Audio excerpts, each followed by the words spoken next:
नमः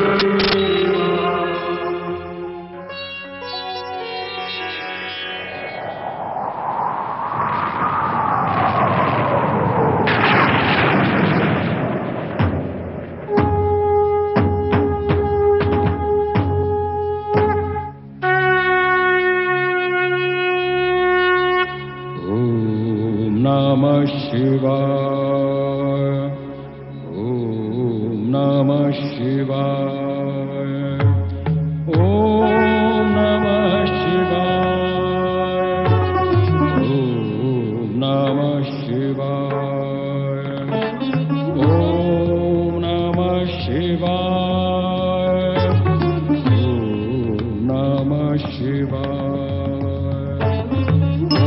ओम नमः शिवाय। ओम नमः शिवाय। ओम नमः शिवाय। ओम नमः शिवाय। ओम नमः शिवाय।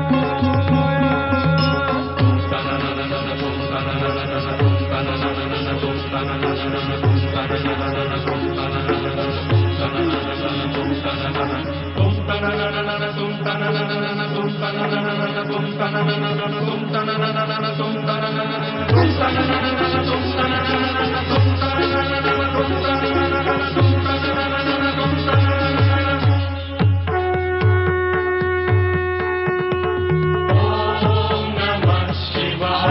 नमः शिवाय। ओम नमः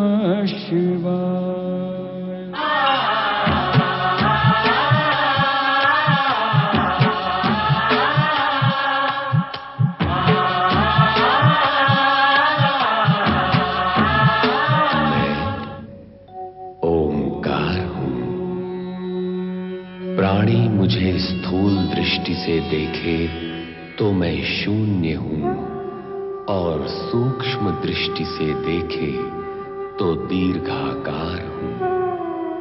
मैं ओंकार हूं।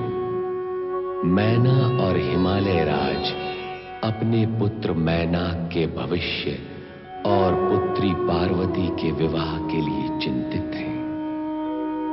जब नारद पार्वती के साथ वहां आते हैं तो हिमालय राज के पूछने पर नारद पार्वती का हाथ देखकर उसके भावी पति की छवि प्रस्तुत करते हैं। ये ज्ञात होने पर सखी जया विजया पार्वती के साथ परिहास करती है। उधर नारद इंद्र और देवगण को साथ लेकर भगवान शिव से पूछने आ पहुंचते हैं कि पार्वती का विवाह कब होगा। शिव सभी को प्रताड़ित करते हुए धैर्य रखने के लिए कहते हैं। गुरु गर्ग भी जब मैना से पार्वती के भावी पति के लिए शिव का नाम बताते हैं तो वे चिंतित हो जाती हैं। हिमालय राज उन्हें आश्वासन देते हैं, पर पार्वती प्रसन्न होती है। बार बार समाधि भंग होने से शिव नंदी को साथ लेकर कैलाश का त्याग करते हैं। सभी उन्हें खोजते रह जाते हैं। नंदी के पूछने पर हिमालय राज शिव जी के लिए हिमालय पर तपस्या व समाधि की सहर्ष अनुमति दे देते हैं। शिव की भांति ब्रह्मा भी ब्रह्मलोक त्याग कर वन में आ जाते हैं, पर नारद वहां भी पहुंच जाते हैं। हिमालय राज सपरिवार शिव दर्शन के लिए गंगावतरण शिखर पर जाने के लिए प्रस्थान करते हैं।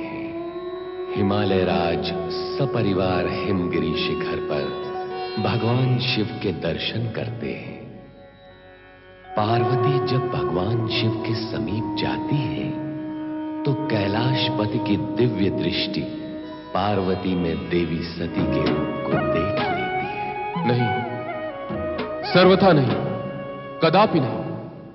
इस समय हम मोह माया से सर्वथा विमुक्त हैं। तुम्हारे वियोग के पश्चात वैराग्य हमारे संपूर्ण अस्तित्व का एक भाग, एक अंग बन गया है। अब हम उस वैराग्य से दूर नहीं जाएंगे।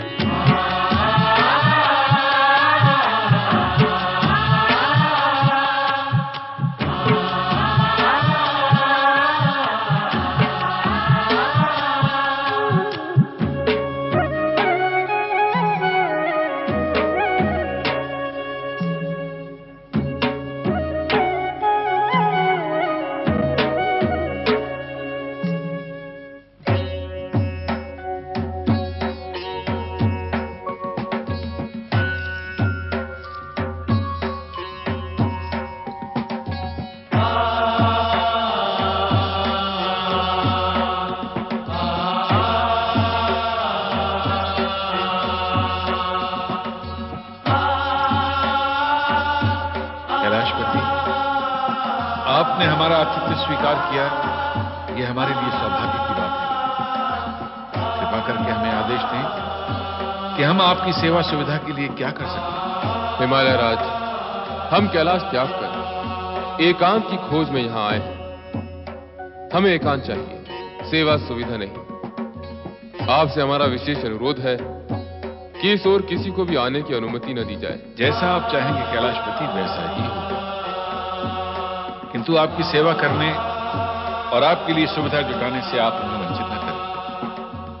आप हमारे अतिथि हैं और अतिथि की सेवा करना हमारा कर्तव्य है। आपकी सेवा से हमारे एकांत में बाधा पड़ेगी। ऐसी स्थिति में हमें इस स्थान त्याग कर किसी अन्य स्थान पर जाना होगा।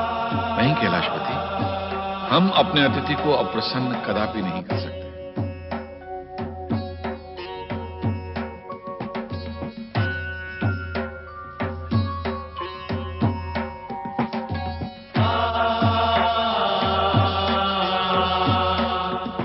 क्या मुझे यहाँ रहकर आपकी मौन आराधना का अवसर और आज्ञा प्राप्त होगी? मैं आपकी एकांत साधना में किसी प्रकार की बाधा नहीं पहुंचाऊंगी। नहीं, हमें यहाँ किसी की भी उपस्थिति स्वीकार नहीं है। किंतु मेरी उपस्थिति से आपको तनिक भी कष्ट नहीं होगा। सुने हिमालय राज, आज्ञा करें कैलाशपति। आप अपनी पुत्री को साथ ले जाना भूल गए, कृपया इन्हें भी साथ ले जाएं। आओ पुत्री पार्वती।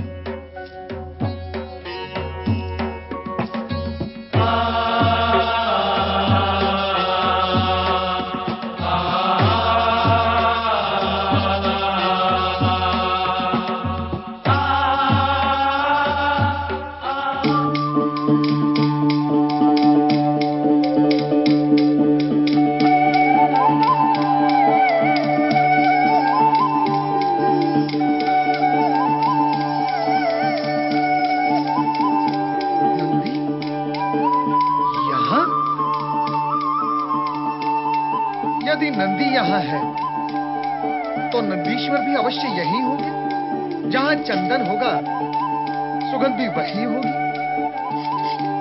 तो भगवान शिव कैलाश से अदृश्य होकर यहाँ प्रवास कर रहे हैं। वैसे ब्रह्मदेव हो या महादेव, नारद की दृष्टि से दूर कैसे जा सकते हैं?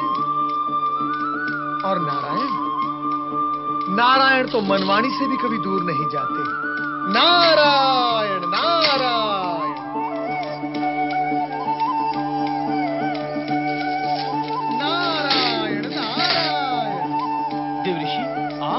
यहाँ? पर कैसे?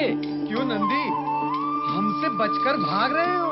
मैं नहीं देवऋषि, वो तो भोलेनाथ। नंदी, तुम हो या तुम्हारे भोलेनाथ, नारद की दृष्टि से दूर नहीं जा सकते। अच्छा नंदी, हमें ये बताओ कि तुम और भोलेनाथ कैलाश से अदृश्य क्यों हो गए? ये तो भोलेनाथ ही जाने।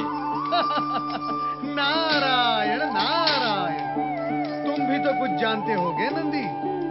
कहीं ऐसा तो नहीं कि वैराग प्रकट करने वाले भगवान भोलेनाथ के मन में अब अनुराग जाग गया हो और इसी कारणवश पार्वती का सामीप्य पाने हेतु वो यहाँ आ गए हो? ये सब मुझे कैसे ज्ञात होगा देवऋषि? तो फिर मैं पूछकर ज्ञात कर लेता हूँ ना। अरे मुझ पर कृपा करें देवऋषि, आप उस ओर ना जाएं। भगवान भोलेनाथ समाधि में लीन है, वो किसी से मिलना नहीं चाहते। मुझसे भी नहीं? नारायण नारायण। अरे नंदी, मैं उनका परम भक्त हूँ। भगवान भोलेनाथ मेरी वाणी सुने बिना नहीं रह सकते और मैं उनके दर्शन किए बिना। मुझे जाने दो। पर देवऋषि, जो करता रहेगा पर वो शीघ्र जाएगा मर। मुझे जाने दो। नारायण नारायण।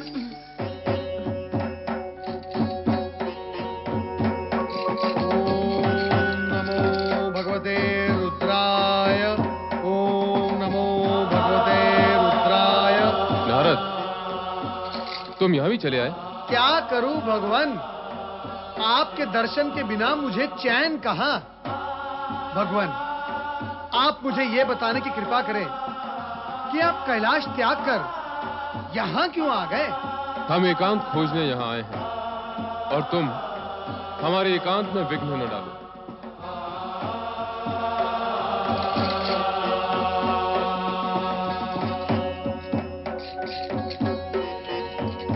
नारायण नारायण। जा रहे हैं देवऋषि? हाँ नंदी, जब नारद का वश नहीं चला तो अन्य कोई यहाँ कर भी क्या सकता है? कुछ समय पूर्व हिमालय राज परिवार सहित यहाँ आए थे। परिवार? हाँ, हिमालय राज के साथ उनकी पत्नी मैना रानी, उनका पुत्र मैनाक तथा उनकी पुत्री पार्वती भी थी। अच्छा, पार्वती भी आई थी? वे सब निराश होकर लौट गए। भगवान भोलेनाथ ने जो आपसे कहा वही उन लोगों से भी कहा था कि हमें एकांत चाहिए। लगता है अब वो समय समीप आ गया है। कैसा समय देवऋषि? नंदी, शक्ति ने जिस उद्देश्य से पार्वती के रूप में जन्म लिया है उसके पूर्ण होने का समय समीप आ गया है। भगवान भोलेनाथ कितने ही प्रयत्न कर ले किंतु शक्ति को विलग नहीं रख सकते। शक्ति शिवजी के समीप आएगी, अवश्य आएगी, शीघ्र ही आएगी।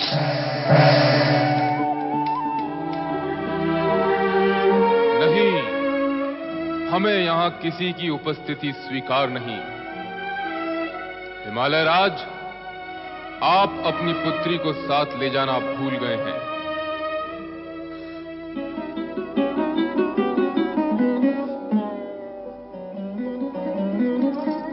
पार्वती, तुम वहाँ से उठकर यहाँ आ बैठी। जब तुम वहाँ से यहाँ आ सकती हो तो क्या हम वहाँ से यहाँ नहीं आ सकते? क्यों तंग कर रही हो? मुझे ये सब अच्छा नहीं लगता। क्या बोलती हो पार्वती तुम? हम तुम्हारी सखियां हैं, क्या हम तुम्हें तंग करेंगे? हमारी चेष्टा तो यही रहती है कि हम वही करें जो तुम्हें अच्छा लगता हो। अच्छा, अब बताओ क्या हुआ था जब तुम हिमगिरी शिखर पर गई थी? क्या बताऊं? भोलेनाथ किसी को भी अपने सम्मुख देखना नहीं चाहते। उन्हें एकांत चाहिए, एकांत। इतना समझ लो पार्वती कि देवर्षि नारद जी की भविष्यवाणी के अनुसार भगवान शिव तुम्हारे पति होंगे और तुम उनकी पत्नी। विधाता के इस लेख को कोई नहीं मिटा सकता। वे भले ही तुमसे दूर रहना चाहते हो, किंतु तुम कैसे उनसे दूर रह सकती हो? तुम्हें उनके समीप जाना ही चाहिए। उनके मन में अपने प्रति अनुराग उत्पन्न करने के लिए। गई तो थी, किंतु वे रुष्ट हो गए। तुम दोनों ने भी देखा था। हो सकता है तुम्हारे पुनः जाने पर वो पुनः तुमसे रुष्ट हो जाए। तो क्या मैं बार बार जाकर उन्हें रुष्ट करती रहूं? नहीं सखी, ऐसी बात नहीं है। सत्य तो ये है कि प्रिय को प्राप्त करने के लिए प्रिय के प्रत्येक वस्तु को प्रिय मानना पड़ता है। यहाँ तक कि प्रिय के क्रोध को भी प्रिय मानना पड़ता है। वे भले ही मुझसे रुष्ट हो जाएं, मुझे अपने से दूर करने की चेष्टा करें, किंतु मैं उनके रोष को भी प्रेम मानकर उनसे मिलने अवश्य जाऊंगी, अवश्य जाऊंगी। सती का दृढ़ निश्चय उसके मन में स्थित प्रेम का प्रतीक था। ये सत्य है कि आत्मविश्वास और दृढ़ निश्चय दुर्बल मन व विचारों पर विजयी होते हैं। स्थिति इससे विपरीत होने पर प्राणी की वैसी ही दयनीय दशा हो जाती है जैसे आकाश में भटकते देवगण की हुई।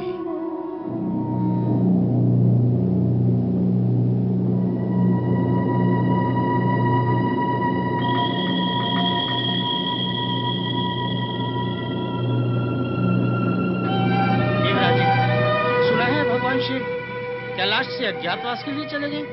और यदि शिव शंकर इसी प्रकार अज्ञातवास में रहे तो हमारी क्या दशा होगी?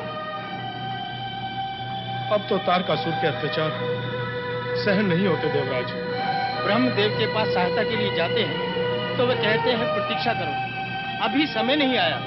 शिव जी के पास जाते हैं तो वे भी यही कहते हैं।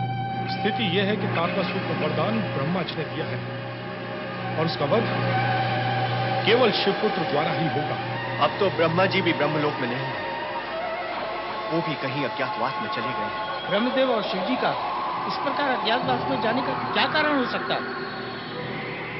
संभवतः हमारे बार बार उनके पास सहायता के लिए जाने से वितंग आकर चले गए हैं। व्यर्थ की चिंता करने से क्या लाभ है वायुदेव? कुछ लाभ नहीं होगा। हमें सिर्फ ये विचार करना है कि इस वर्तमान कष्टमय जीवन से कैसे मुक्ति पाई जाए। देवराज, जब तक तारकासुर जीवित है हम इस कष्टमय जीवन से मुक्ति नहीं पा सकते। हमारी मुक्ति के लिए तारकासुर का वध आवश्यक है देवराज। जिस दिन तारकासुर मारा जाएगा स्वर्ग का सिंहासन रिक्त होगा और हमारे देवराज पुनः सिंहासन पर बैठेंगे, तभी हम सुखी होंगे। देवराज, शीघ्र ही ऐसा उपाय करें जिससे तारकासुर और उसके साथी राक्षस मारे जाएं और हम सब तारे जाएं।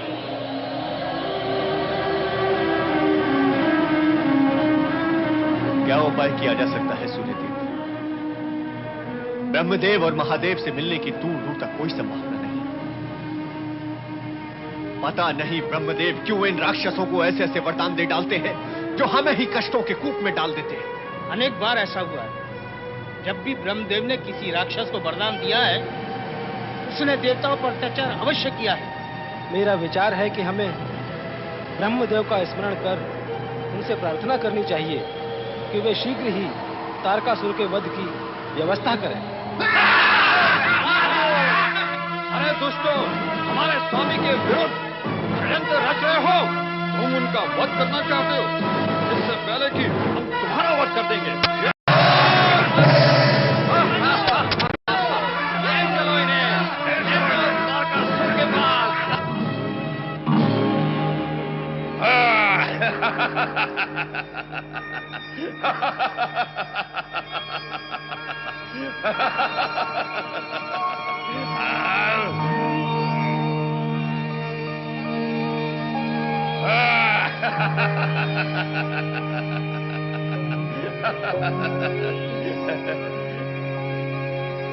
महाबली तारकासुर की, महाबली तारकासुर की। कौन है वो दुष्ट महाबली तारकासुर की जो हमारे रंग में भंग कर रहा है? महाबली तारकासुर की, महाबली तारकासुर की, महाबली तारकासुर की। कौन है ये लोग? क्या यही रंग में भंग कर रहे थे? ये रंग में भंग नहीं, अंग भंग करने की योजना बना रहे थे महाबली। अंग भंग?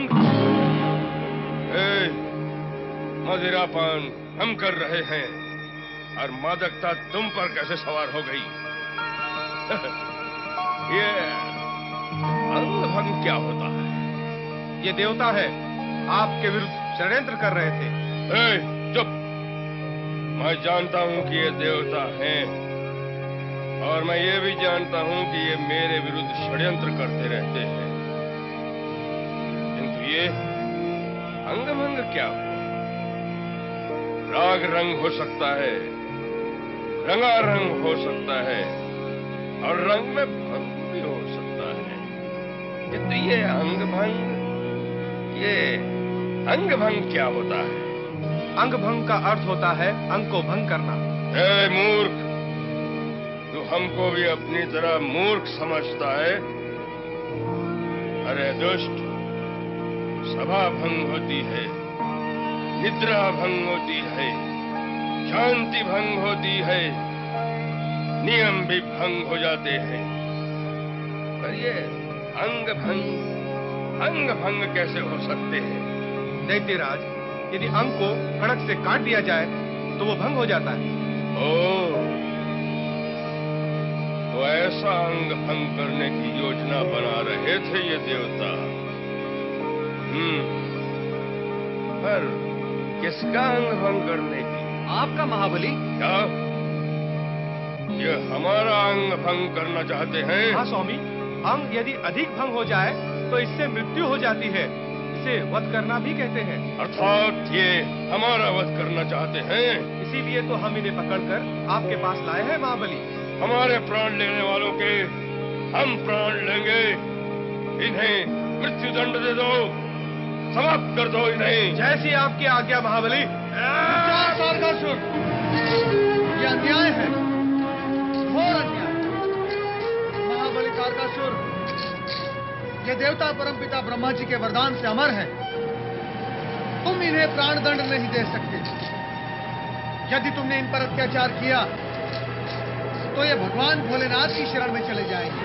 हे नारद मुनि, आज तुम इनके पक्ष में बोल रहे हो। ये शिव की शरण में चले भी गए तो मेरा क्या हित होगा? क्या कर लेंगे ये मेरा, और क्या कर लेगा इनका वो शिव? देवता कैलाश पहुंचकर शिव जी को विवाह के लिए प्रेरित करेंगे। इनकी प्रेरणा से यदि शिव जी का विवाह हो गया तो उन्हें पुत्र प्राप्ति होगी। यदि उन्हें पुत्र प्राप्ति हो गई तो तुम्हारा वध अटल है। क्योंकि परमपिता ब्रह्मा जी के वरदान के अनुसार तुम्हारा वध शिव पुत्र के हाथों निश्चित है। यदि आप अपना हित चाहते हो तो मेरी बात मान लो, इन्हें मुक्त कर दो।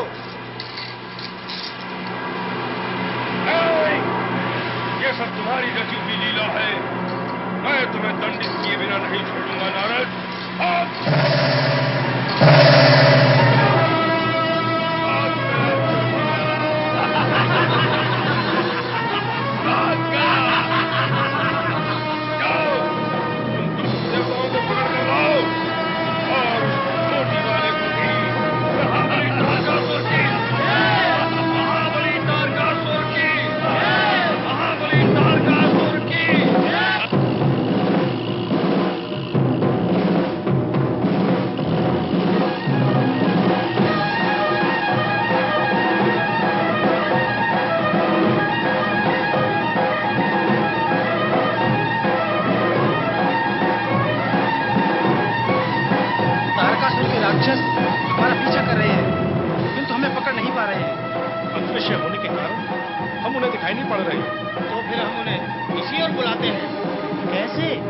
देवराज इंद्र की जय और ओम नमो शिवाय बोलिए। देवराज इंद्र की जय, देवराज इंद्र की जय, देवराज इंद्र की जय।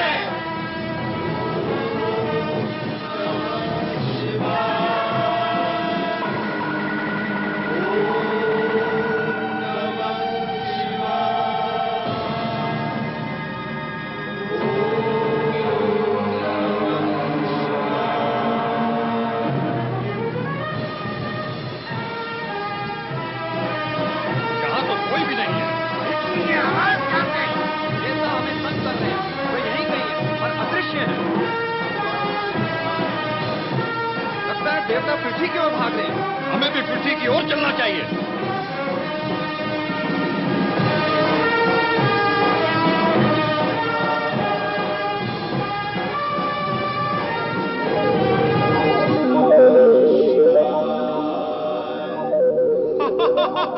गए पृथ्वी पर राक्षस लोग। भोलेनाथ की कृपा से हम लोग बच गए। ओम नमः शिवाय। ओम नमः शिवाय।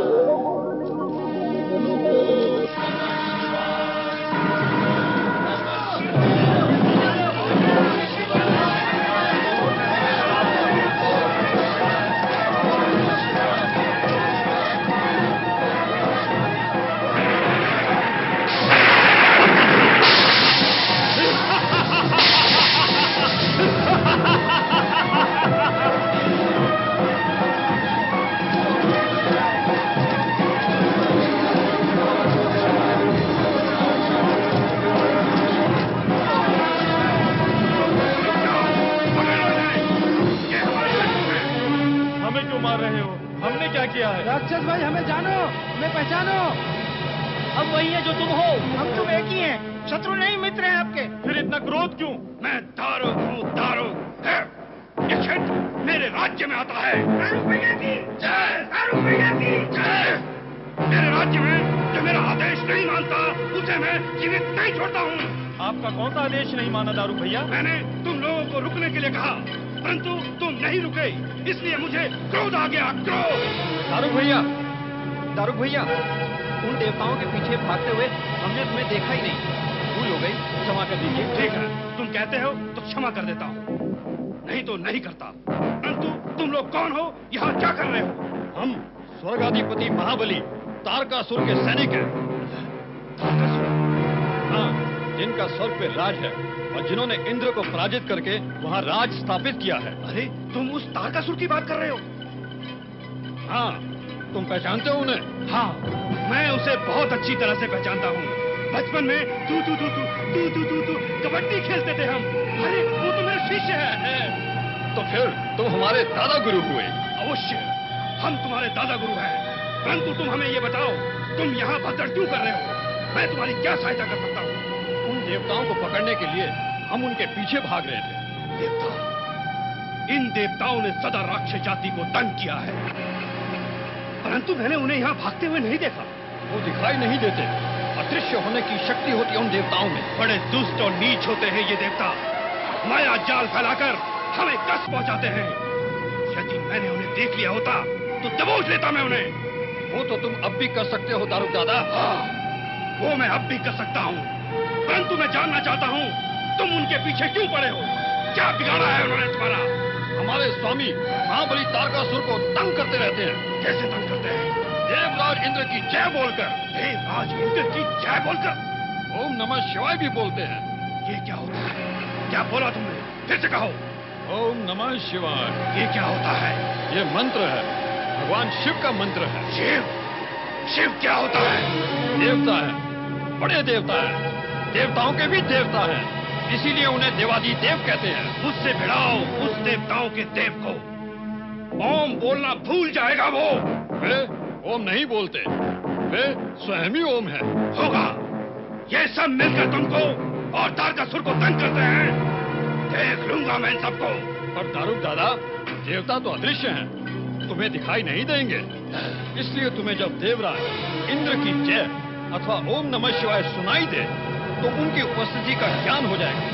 ध्वनि सुनकर उन्हें पकड़ लेना और हमें सौंप देना, फिर हम उन्हें समझ लेंगे। समझ गया। तुम लोग स्वर्ग में जाओ और तारकासुर से कहना कि दारुक ने तुम्हें शुभकामनाएं भेजी हैं। अवश्य। महाबली तारकासुर की जय। महाबली तारकासुर की जय। महाबली तारकासुर की जय। महाबली तारकासुर की।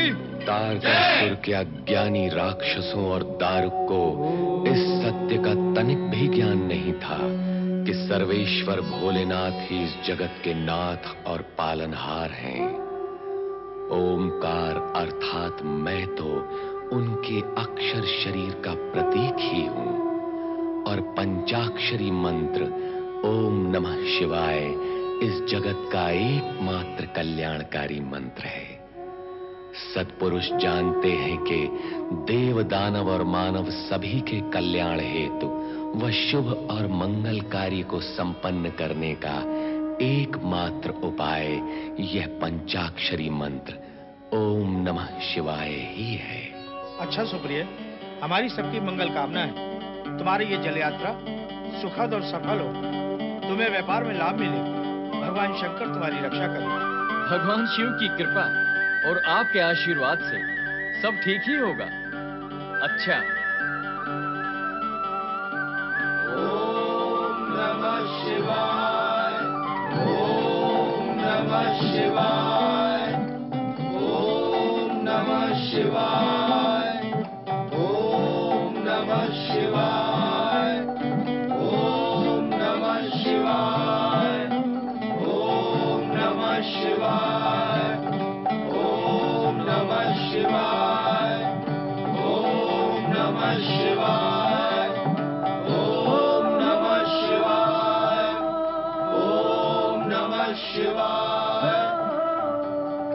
ओम नमः शिवाय, ओम नमः शिवाय, ओम नमः शिवाय, ओम नमः शिवाय, ओम नमः शिवाय, ओम नमः शिवाय,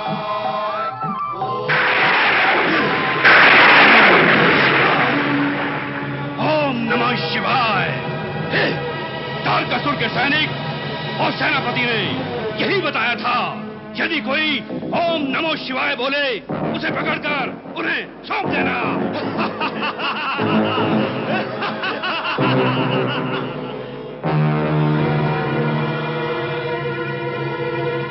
ये कैसी आवाज थी? ये किसी राक्षस की आवाज। मुझे भी ऐसे ही लगता है। मुझे लग रहा है तुमने ऐसे ही सुना होगा। बैठिए बैठिए।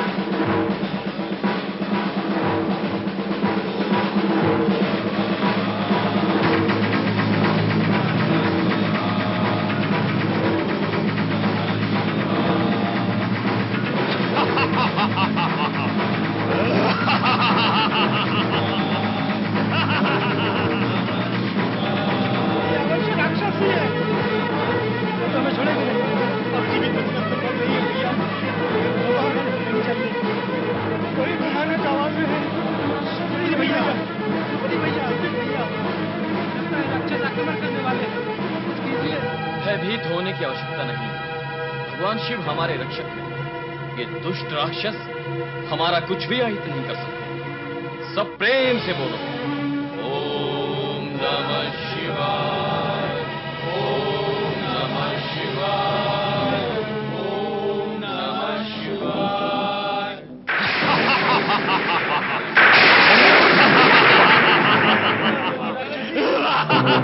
जीवित नहीं बचेंगे।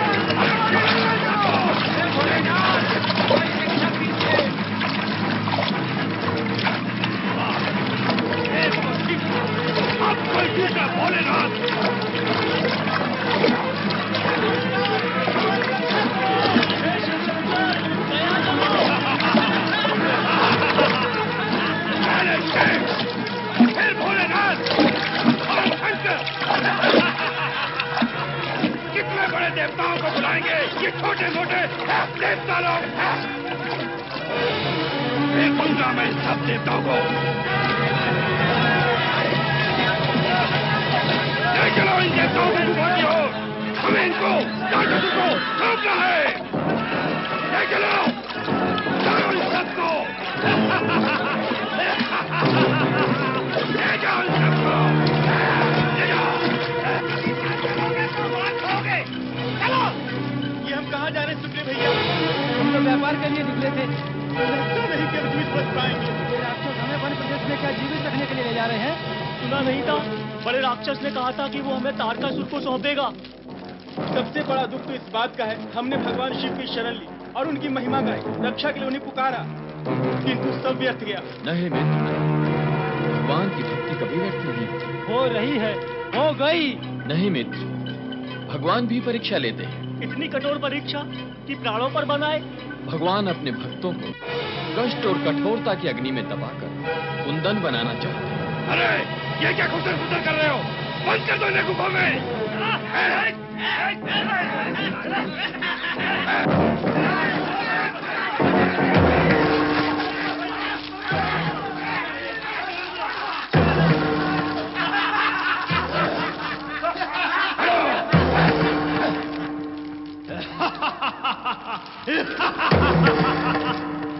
तारकासुर के सैनिक आएंगे और इन्हें ले जाएंगे। चलो इस गुफा का द्वार बंद कर लो। कहाँ आ गए हो? हमारे दुर्गंध के मस्तिष्क फटा जा रहा है।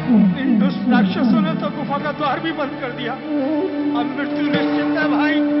ये राक्षस अब हमें नहीं छोड़ेंगे। अरे मित्र, इतने निराश क्यों हो गए? मृत्यु के मुख में पहुंचने के पश्चात क्या अब भी तुम्हें जीवित रहने की आशा है? जब भगवान के नाम का स्मरण करते हो तो उस पर विश्वास करना भी सीखो।